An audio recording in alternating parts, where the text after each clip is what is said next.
Midwives make a huge difference. I can attest that from personal experience. Not that I've ever given birth, but I have been present 3 times when my wife Clifford has given birth, and the first time was not with a midwife. Now, we thought that it was going to be okay. We lived in Asheville, and Asheville's kind of a laid-back kind of community. We found a great female obstetrician that seemed to be laid back as well. We found a hospital, and the hospital had this brand new birthing center with these deep tubs that you could labor in. We did our Lamaze class. We were set. And they told us, now first parents, biggest mistake is you go to the hospital too fast.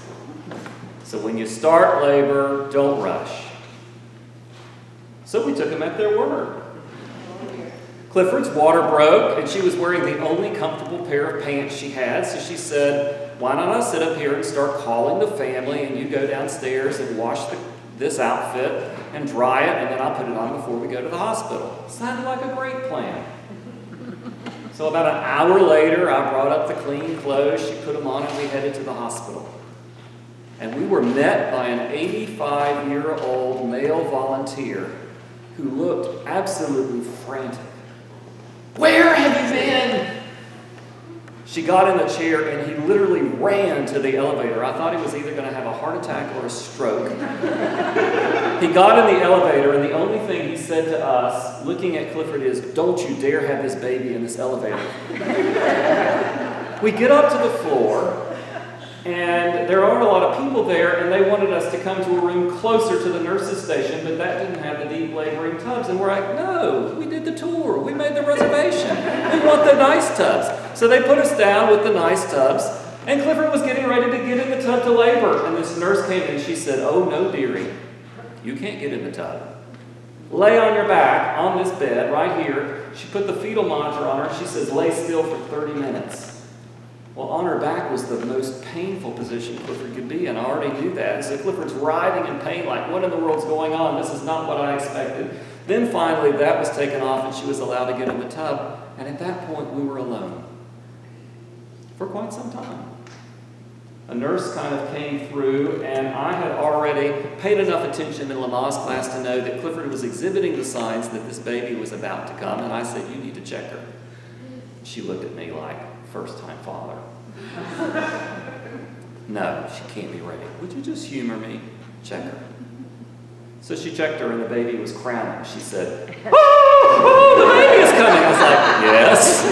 And she ran out again. At that point, Clifford is on the bed. The baby is coming out, and she looks at me and she says, honey, I love you, but you don't know anything about giving birth to babies. Don't you think somebody ought to be here? I'm like, yes, and I'm pushing the nurse button, call button, and finally, as the baby's starting to come out, the doctor shows up with the nurses. The baby is born. They decide that there's something wrong with his blood sugar and he needs to go to the nursery right away. So Clifford says, stay with our son. So I go to the nursery. About 30 minutes later, I see this mountain of our possessions kind of floating by the nursery window. It was an odd sight.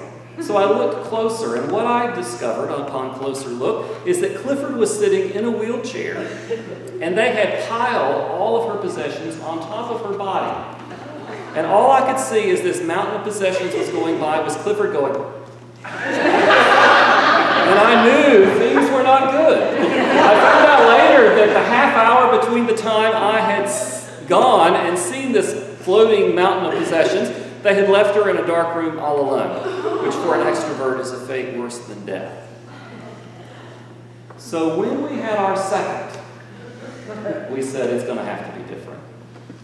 We found a birthing center in Indianapolis and midwives. And so when Clifford went into labor that time, we drove down to Indianapolis, and the midwife greeted us calmly, and she said, let's see how you're doing. She says, honey, why don't you just take a walk in the neighborhood together? Just relax. Just enjoy one another's company. Don't go too far. Do whatever seems right for you. And come on back when you feel like that the baby is coming. So we wandered back, She says, okay, what would you like to do now? Clifford said, I'd like to get in the tub. She says, go for it. So we got in this big whirlpool tub. What position would you like to be in? How can I help? She was just an encouragement. What do you need? What do you want? And the thing that was nicest of all is she got to eat and drink. Hospitals treat births as if they're surgical procedures, some sort of emergency. You have to fast. Well, there's a reason why they call it labor. The woman is working. So to be able to eat and drink and not be starving to death while you're laboring was awesome. And then the time came for the birth. Our second son came out, and I got to cut the cord, and Clifford got to hold her in, and we got to immediately go to a nice, comfortable bedroom where she just got to lay on a nice bed, and that night we got to go home. And that's what I think about when I hear this passage about the midwives. And that's what I think about when I hear this passage of Jesus saying, with this faith, whatever you bind on earth will be bound in heaven. Whatever you loose on earth will be loosed in heaven. Because you see, I think lots of times Christians bind people up. We tie people up in knots. We're like the hospital who does a bait and switch, and you think you're coming to the tub, and suddenly they put you on the bed with the fetal monitor and say, this is the way you have to come to faith. I know that many of you have had experiences of being chewed up by church at some point in your life where people said, this is the way faith has to be. This is how you do it. This is how you have to be. This is what you have to believe. This is what you have to do. And if you don't fit this box, there's something wrong with you. That's very institutional. I can remember going to college and wanting to connect with Christian friends there, and there was a fellowship that met on Sunday nights, and I learned within the first 2 meetings that if I was authentic about who I was and about my journey of faith, I would be rejected. Because it was a very clear model. You come to faith this way. This is what your testimony looks like. These are the words you have to use. This is the vocabulary you have to have. And anything outside that box is not accepted. And here we have the midwives. The midwives that gave birth to Moses and all the other Hebrew boys. I think that midwife is a great image for all of us as to what it means to be a Christian who helps another person on their faith journey. And hopefully those of us who are guys can grab hold of this image and use it as well. A midwife has knowledge. A midwife has skill. But a midwife doesn't impose a particular arrangement on the laboring mother.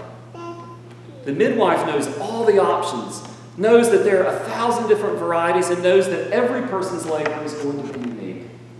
And the midwife's job is to say, how can I help? How can I support you? How can I sustain you in the midst of this? How can I make you comfortable? How can I allow you to come to new life and new birth? And sometimes, like in the case of the story of Moses, the midwife has the task of protecting the mother and the child against horrible forces, like we might have to protect a new person of faith against those who might attack them. But most of the time, it's about the nurturing, the caring, the sustaining. Most of the time, it is about recognizing that the Holy Spirit is the one who brings people to faith. The Holy Spirit is the one that's guiding this birth process.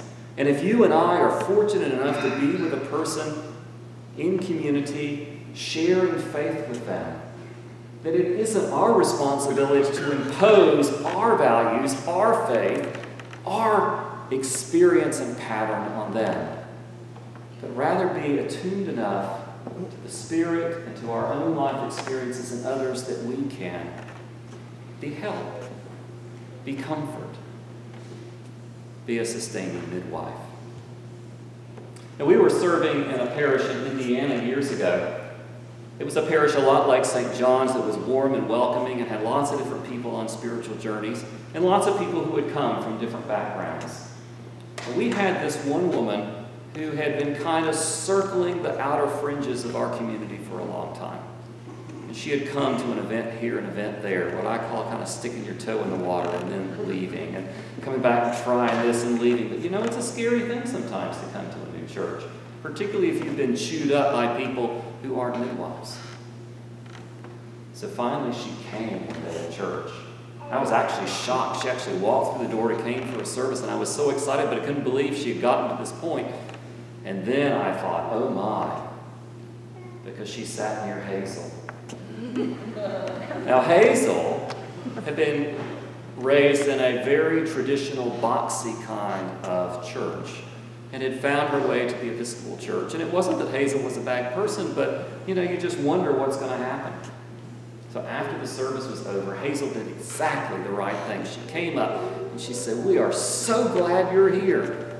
Tell me something about yourself. How did you get here?" And I thought, oh boy, Hazel, you've asked the big question now. And then I heard this woman begin to share, well, you know, I had a really hard time in the Christian church when I was growing up. You know, it just was very rigid and controlling, and I was just about to be suffocated to death, and I had to get out. And for a long time, I had nothing to do with anything of faith at all. Something inside of me was starting to want something and to recognize that God was there, so I began to explore. And I tried Hinduism for a while, but that didn't seem to fit. Then I studied under a Buddhist master, and there were some really cool things that I discovered there. But that wasn't quite it either. And then, oh wow, I discovered crystals. Do you know anything about crystals? You know, crystals have these amazing powers. Here, let me show you in my purse. These are 2 crystals that are particularly important for me, that have life energy in them. But that wasn't enough either. And I tried Wiccan, and that was really kind of strange. And so I came back from that, and somehow I found myself here. And I just held my breath. What was Hazel going to say? And Hazel looked at her with this love in her eyes, and she said, wow, you have had quite an adventure. I am so glad the Spirit has brought you here. Yes. That is a midwife. That is what we are called to be. You and I have been given the incredible privilege of walking with other people in a life of faith. And none of us will have the same path.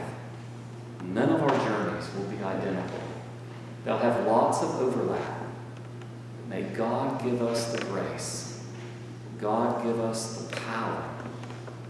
God give us